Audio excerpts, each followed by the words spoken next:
क्या एक इंसान इतना नाच सकता है कि उसकी हड्डियां तक टूट जाए। 1518 में एक पूरा शहर इसी पागलपन का शिकार बन गया था। इतिहास में कई महामारियां आई, ब्लैक डेथ,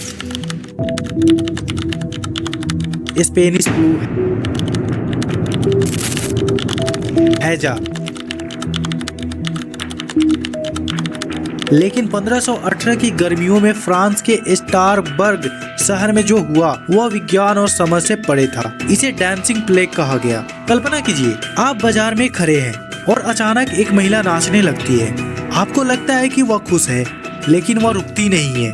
शाम हो जाती है, रात बीत जाती है, उसके पैरों से खून निकलने लगता है। उसकी आंखों से खुशी नहीं बल्कि खौफ है, लेकिन उसका शरीर उसके बस में नहीं है। यह कहानी है फ्रॉटोफिया की, जिसने दुनिया की सबसे अजीबोगरीब कत्लेआम की शुरुआत की थी। 14 जुलाई 1518 स्टारबर्ग की तंग गलियों में फ्रॉटोफिया ने नाचना शुरू किया था। वह 4 से 6 दिनों तक लगातार नाचती रही। स्थानीय रिकॉर्ड बताता है कि उसका पति उसे रोकने की कोशिश करता रहा, लेकिन वह एक गहरी बेहोश ट्रांस जैसी स्थिति में थी। सबसे डरावनी बात यह थी कि इसमें कोई संगीत नहीं था, वह सन्नाटे में नाच रही थी।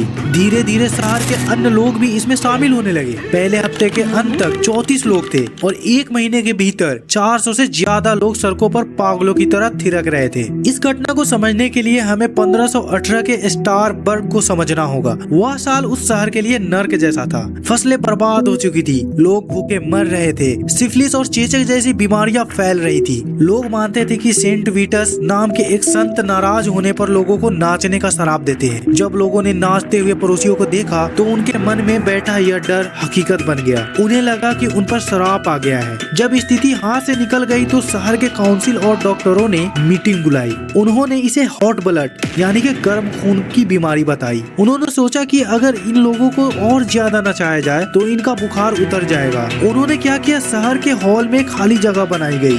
2 बड़े लकड़ी के स्टेज बनवाए गए। पेशेवर ड्रम बजाने वाले और बांसुरी वादकों को काम पर रखा गया। अधिकारियों ने इसे एक टूर्नामेंट जैसा बना दिया। नतीजा ये हुआ कि जो लोग शायद थक कर रुक जाते, वह संगीत की ताल पर और तेजी से नाचने लगे और उनकी मौत की रफ्तार बढ़ गई। समकालीन इतिहासकारों के अनुसार अगस्त के महीने में यह अपनी चरम सीमा पर था। हर दिन 15 लोगों की मौत हो रही थी। लोग गर्मी, दिल का दौरा, हार्ट अटैक और थकावट से मर रहे थे। डांसर्स की चीखें संगीत से ज्यादा तेज थी। उनके पैरों की खाल निकल चुकी थी, हड्डियां दिखने लगी थी, लेकिन वे तब तक नहीं रुकते जब तक कि वे पूरी होश न खो दे या मर न जाए। अंत में प्रशासन ने इसे ईश्वरीय प्रकोप मानकर सारा संगीत बैन कर दिया और नाचने वालों को पहाड़ियों पर स्थित एक गुफा श्रीन ऑफ एस्टीवाइटस में ले गया। आज के वैज्ञानिक इसके पीछे 2 मुख्य एग्जाम्पल देते हैं। एग्रोटिज्म, रागी के दोनों पर उगने वाली एक फफूंद जिसमें LSD जैसा केमिकल होता है। इसे खाने से मति भ्रम और ऐंठन होती है, लेकिन एग्रोटिज्म में पैर काले पड़कर गल जाते हैं। इसमें नाचना असंभव होता है, इसलिए यह थ्योरी कमजोर पड़ती है। मास साइकोजेनिक इलनेस, सामूहिक मनोवैज्ञानिक रोग, इसमें आधुनिक भाषा में मास हिस्टीरिया कहते हैं। जब बहुत ज्यादा तनाव और धार्मिक डर एक साथ मिलता है तो मानव मस्तिष्क शरीर पर नियंत्रण खो देता है। यह एक चेन रिएक्शन की तरह काम करता है, एक को देखकर दूसरे नाचने लगना। सितंबर 1518 की यह महामारी खुद ब खुद शांत हो गई।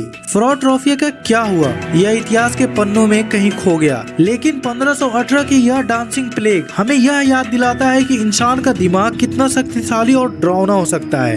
ऐसे ही घटनाएं 1962 के तंजानिया लाफिंग एपिडेमिक, हंसने की महामारी में भी देखी गई थी। क्या आपको लगता है कि आज के सोशल मीडिया के दौर में डिजिटल मास हिस्टीरिया जैसी कोई चीज संभव है? अपने विचार कमेंट्स में साझा करें।